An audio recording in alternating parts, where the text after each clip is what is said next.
Bismillahirrahmanirrahim. Assalamualaikum warahmatullahi taala wabarakatuh. Welcome back to our class.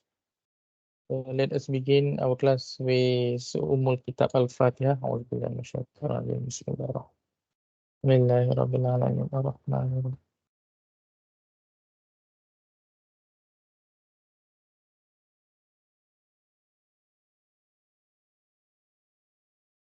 Amin ya rabbal alamin. Hope fully everyone is in a good condition. Okay, so last week kita dah tengok about the definition of descriptive and inferential statistics, and we also learn about types of data, level of measurement, methods of collecting data, and not to forget the sampling techniques. Okay, as of this week, we want to look into more details, okay, but not complicated, about the descriptive analysis, which we are going to focus on the graphical representation, the suitable charts for the descriptive analysis based on the types of data that we have learned last week. Okay. Dalam arti kata lain, tak semua carta kat sini sesuai dengan data yang kita ada. So we need to understand them, okay, before we can use that one. Okay, so for qualitative data, okay, we do have frequency distribution table, cross tabulation, pie charts, and bar chart. And for quantitative data, we have stem and leaf plot, histogram, okay, mostly for continuous data, right? Box and whisker plot. So let us take a look and dive into one by one. Frequency distribution, okay, this one kita selalu jumpa lah dulu kat sekolah, okay. For example, 25 army inductees were given a blood test to determine their blood type. The data set is, okay, dekat table sebelah kanan ni, kita akan tengok, alright, dia ada blood type lah untuk 25 askar tersebut, dan the way frequency distribution table ni, kita just count, okay, blood type A ada berapa, kita gunakan tally, okay. Tally ni, dulu kita guna lidi, so this is asas lah untuk frequency distribution table. Okay, apart from frequency distribution table, we have cross tabulation. Okay, later on dalam kelas, if we have times, I will show you how we can create this cross tabulation table by using pivot charts. So that one is not part of the syllabus. However, it is a strong tools lah, very basic and strong tools for you to survive in the industry. Bila kita nak pandai buat cross tabulation ni, nak buat reporting cepat, mudah. So cross tabulation kat sini, it crosses the information of frequency of two variables. Let's say in this example, caste, color and gender. So kita akan nampak lah, okay, let's say gender male, that uses red caste color ada 53 orang, okay, and so on. Those are the numbers, okay. Cumanya the way kita interpret secara umum sahaja, both males and females prefer red caste. So dia cakap macam tu lah. Dia lebih kita sebut mengutamakan ataupun lebih suka menggunakan kereta merah. Tapi dalam real life, kemungkinan dia nak dapatkan kereta silver.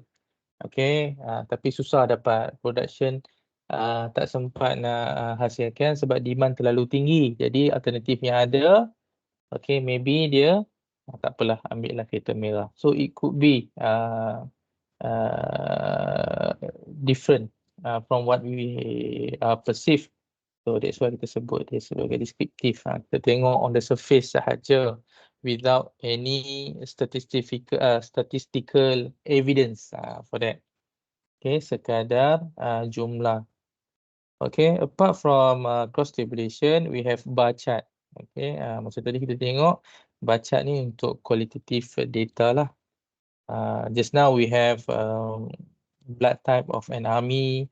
So kita dapat buat bar chart iaitu bar yang berasingan ni mengikut jenis-jenis darah. Okay. Dan juga we do have pie chart. Okay. Pie chart ni pun dulu dekat sekolah menengah kita dah study dah. Okay.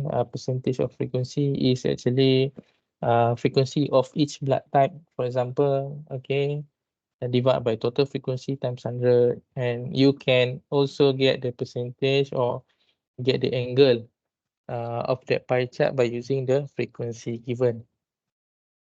So ni memang asas lah. I believe semua dalam kelas ni pun tahu.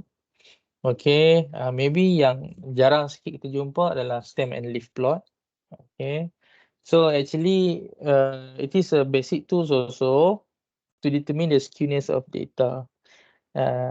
Depicts also outliers. Dalam arti kata lain, apabila kita hasilkan stem and leaf plot ni, kita akan nampak data yang outliers.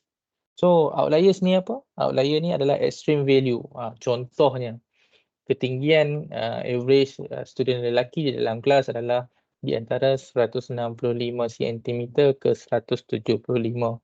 Tiba-tiba ada seorang yang tingginya adalah 191 cm. Contoh. Okay. Saya ingat sebab saya memang ada kawan yang tinggi 191 cm dalam tim volleyball. Jadi memang dia sangat tinggi ya. So kat situ kita sebut extreme value, which is dia jauh daripada majority data yang ada. Itu kita sebut sebagai outliers. For those yang tak pernah dengar lah terminologi outliers ni. So macam mana kita nak, how are we going to use or create stem and leaf plot? Senang sahaja. Okay, we are going to arrange the values, okay, from smallest to largest, and then the leading digits become the stem, okay, and then the remaining akan jadi leaf lah. So kalau kita nak tengok dekat sebelah sini, if you can take a look at this one. So it is about an outpatient testing center. The number of cardiograms performed each day for 20 days is shown. So ini adalah frekuensi ataupun kekerapan cardiograms yang dilakukan untuk tempoh 20 hari. So dia cakap construct stem and leaf plot. So kita pun susun dahulu number tadi daripada cardiograms yang paling sedikit, okay, sehinggalah ke jumlah cardiogram perform paling banyak. So kita buat ascending lah. Okay. After we have rearrange the figures, okay, kita akan ini yang dimasukkan just now, the leading digit. Okay, let's say 2. 2 is actually 02. Okay, 2 is actually 02. So this is the leading digit for stem and then trailing digit for leaf. So kosong akan letak kat stem sini. Stem ni kita akan bahagikan kepada dua ni sahaja. Kita akan buat dua partition. Dekat sebelah depan tu stem and then the remaining leaf. So let's say we have 13 and 14. Okay, so then 1, okay, so padam balik. Okay, if let's say we have 13 and 14, therefore 1 will be located at the stem, okay, sini, and then the remaining leaf 3 is at the back, and then kita rearrange cantik lah. After 30 maybe we have 14, then 4 is after 3. Okay, by using the same stem which is 1. Kita takkan ulang buat dua kali lah. So kalau dia ada 13, ada 14, ada 15, ada 19, then you just continue the leaf dekat stem yang sama. Very very simple. Alright. So kelebihan dia dekat sini serumuskan adalah we can actually question selalu ditanyalah dalam quiz, kadang dalam final. Okay, what would be the maximum number of cardiograms performed? Okay, based on the stem and leaf plot. So student akan nampak, oh this one is the biggest. So because kita dah susun in ordered form, ascending order, so we know that the maximum number of cardiogram performed is 57. So kat sinilah kita dapat extract maklumat-maklumat asas untuk stem and leaf plot.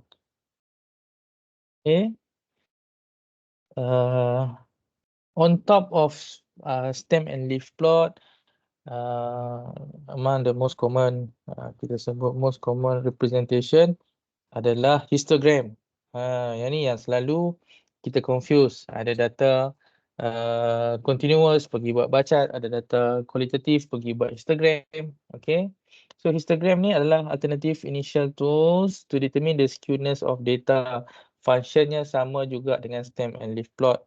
Okay, this one adalah apabila kalau tengok stem and leaf plot kita pusingkan dalam bentuk macam ni, kita akan nampak dia punya shapes.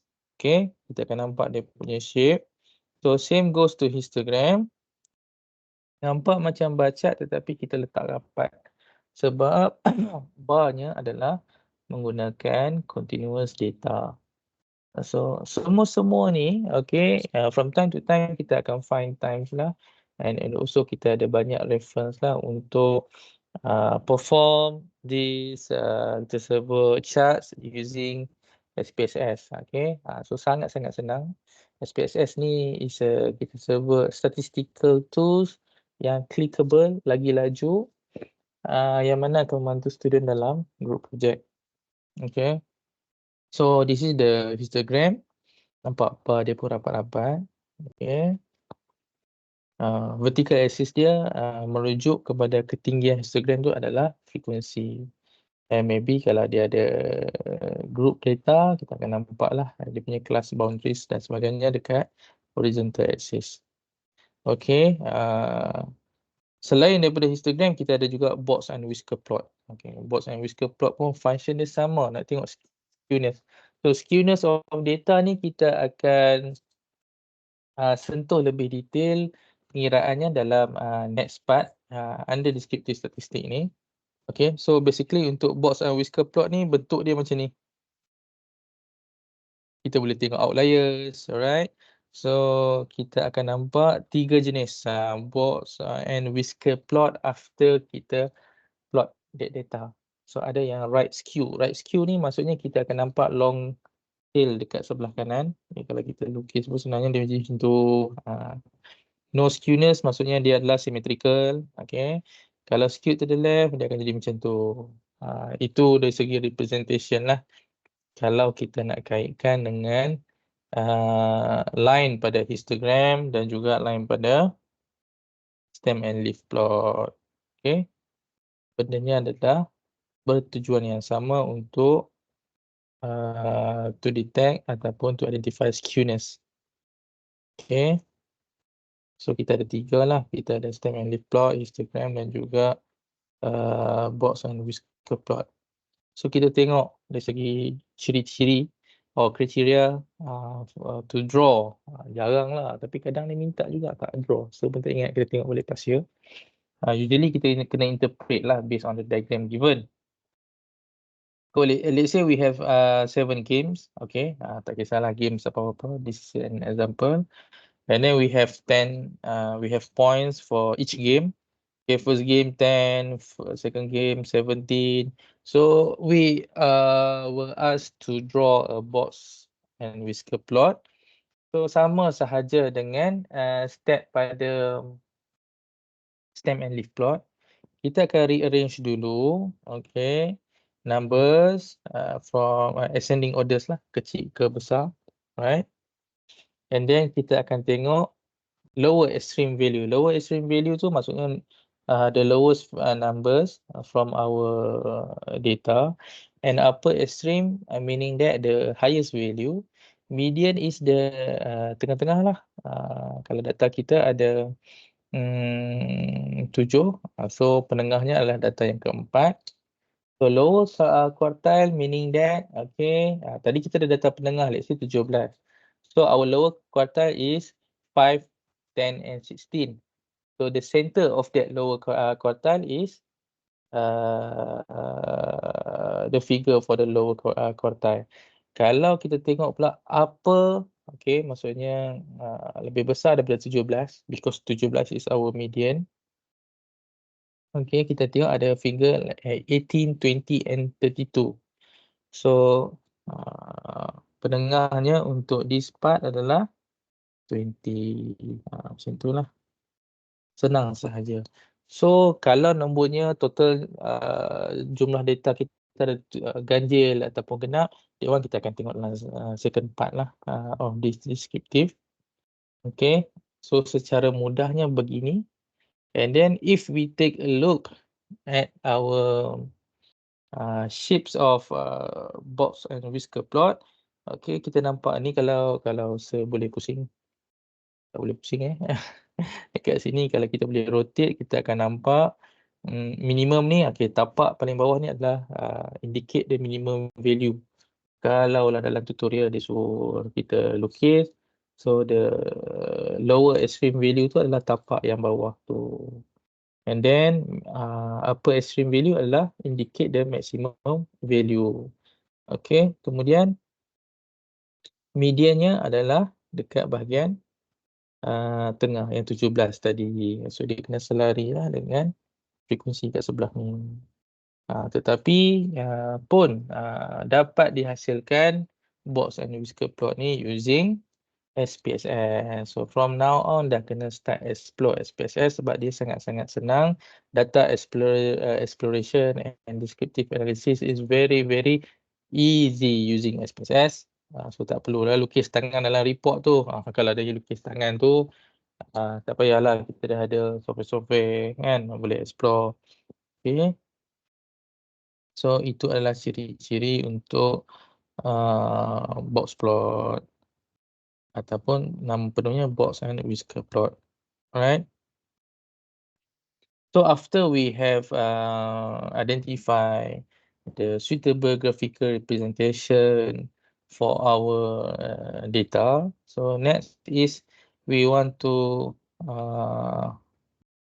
explore about the descriptive measure. Okay. First in this part kita nak tengok mean, median and mode dahulu, and then the next part kita akan tengoklah measure of dispersion, coefficient of variation and measure of skewness. Memang senang-senang lah semua ni, you should be able to score lah sebab memang simple sangat formula dia. Okay, we start off with mean. So mean basically we have two symbol. Okay, one is mu. Mu is mean for the population. Okay, kalau X bar ni kita sebut mean for the sample. So bezanya mu dan juga X bar. Dua-duanya adalah mean, tetapi satu untuk population, satu untuk sample. Okay. Ada yang tanya kenapa ada perbezaan sir? Okay, later on dalam chapter 3 estimation kita ada slightly different usage of formula bila kita nak cari standard deviation based on sample or based on population. Okay, as of now, kalau tengok formula mean ni ataupun purata ni, kita just total up ke semua data yang kita ada and then divide with number of data that we have. Sama je walaupun dia adalah mu ataupun sample mean, X bar, dia sama, kita just total up. Summation here refers to total. Okay, total X value and divide number of data that we have. Okay, that one is mean. So this is the example. A company has 5 departments. The number of workers in 5 departments are 24, 30, 19, 26 and 11. So dekat sini dia cakap what is the mean number of workers in the department and interpret the value. So kita just total up all the values and divide by 5 departments. Kenapa kita guna simbol capital N? Sebab all the workers is from all the 5 departments. Dia merujuk kepada populationnya adalah workers di dalam syarikat ni. So dia tak bercakap pun, dia just ambil sampel daripada a few departments. So dia bagi tahu dia ambil daripada 5 department yang ada. Okay. So interpretation walaupun simple, please letak kalau ditanya di dalam quiz, okay. On average the number of workers in the 5 departments is 18.6. Alright. simple lah. Okay. Mean ni memang semua orang buat. Okay. Tak perlu kita exaggerate, tetapi we need to understand. Okay. Ataupun tak perlu hafal. Okay. Kena faham. Kemudian median, samalah macam kaedah kita menggunakan nak cari box and whisker plot just now. Okay. Kita akan rearrange number. Ascending orders, and then kita akan find the middle term. Find the position of middle term by using, okay. Contoh dekat example kat sini. Okay, kita ada median. Dia minta cari median. The following data give the hours spent studying per week by all 9 students. Kita ada 9 students sahaja. Determine the median and comment on its value. Interpretation ni pun senang. Comment on its value meaning that they are asking about the interpretation. Simple interpretation. So kita susun ascending order. So value-nya adalah 7 hours, 7 hours, 11 hours studying per week. Kita susun untuk 9 student ni. Jadi middle term adalah siapa? Okay, middle term-nya adalah yang kelima. Okay, because we have 9 data. So the formula is 9 plus 1 divided by 2. Okay, 9 plus 1 divided by 2. Maka kita akan dapat 5. So the fifth position. The fifth is not the answer. Usually student dia terlalu laju sangat. Dia dapat dia 5. Alamak, inilah jawapannya. Cis tak habis lagi. Okay, fifth position. The formula given here is to find the position. Then you look into the values for that respective position. So how we interpret the middle term ataupun median is, kita tahu dia tengah kan. Tengah meaning that 50%. So kita dapat indicate then ataupun interpret 50% of the students spend more than 16 hours studying per week, and 50% of the students spend less than 16 hours. Macam tu sahaja. Alright. And then the last but not least is the mode. Okay, ni pun dulu dah study dah. Mode ni the highest frequency ataupun dia berulang, paling banyak kali berulang data tersebut. Bukan value dia paling banyak. Kan? Kalau value paling banyak, itu kita sebut the maximum. Okay. Mode here refers to, okay, contoh macam data example 2.8 ni. Dia tanya mode. So dalam mode kat sini kita tengok 35 appears 2 times.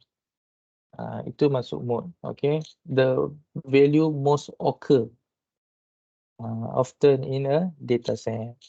So paling banyak timbul, paling banyak naik adalah nilai 35. Itu adalah definition untuk mode. And then interpret dia pun tak ada hayat bunga-bunga. The mode in the data set is 35. That's it. Okay. Kita akan slowly belajar untuk interpret jawapan-jawapan yang kita ada.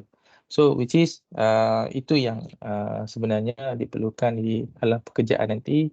Once you have calculate, regardless of any analysis that you do, tak kisahlah accounting punya analysis ataupun apa-apa saja statistical analysis, mesti ada interpretation, so that people will benefit your works or your calculation. Okay, otherwise it's just a number lah. Kalau tak ada interpretation, susah lah kita nak manfaatkan. Alright, I think that's all. Kita stop.